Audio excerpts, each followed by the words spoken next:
Hello, so to set up Dependabot in CodeQL, what you want to do is in your repo, go to Settings, Advanced Security, turn on Dependency Graph, then turn on Dependabot Alerts, and there's the malware alerts as well, which will check your repository to look for any vulnerabilities or malware in your dependencies, and then turn on Dependabot security updates, which will try to make pull requests for those alerts if there's a patch.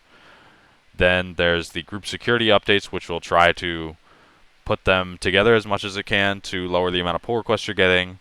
And then turn on Dependabot version updates, which will make pull requests to update dependencies you have if there's a newer version.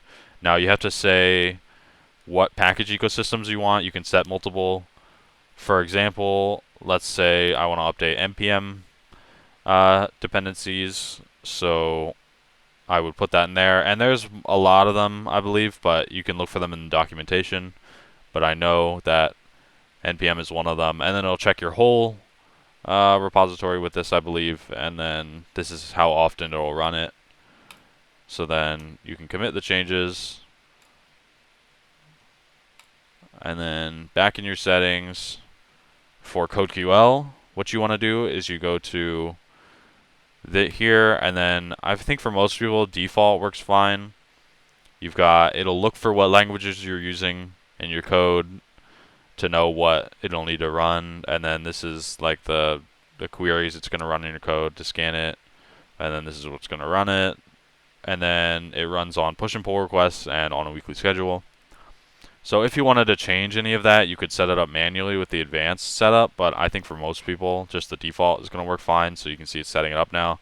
There's this setting to have Copilot suggest fixes for the alerts, which you can turn on or off. And then also here, you can set which severity level the code scan should fail at. So by default, for security alerts, it's on higher, but you can change that. And then for non-security, just standard alerts, you can set when it fails.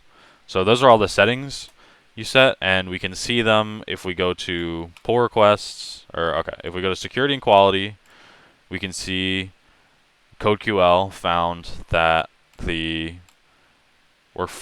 playwright workflow that I installed as an example does not have permissions it needs. And then this is where you would see if Dependabot found any malware or vulnerabilities in your dependencies.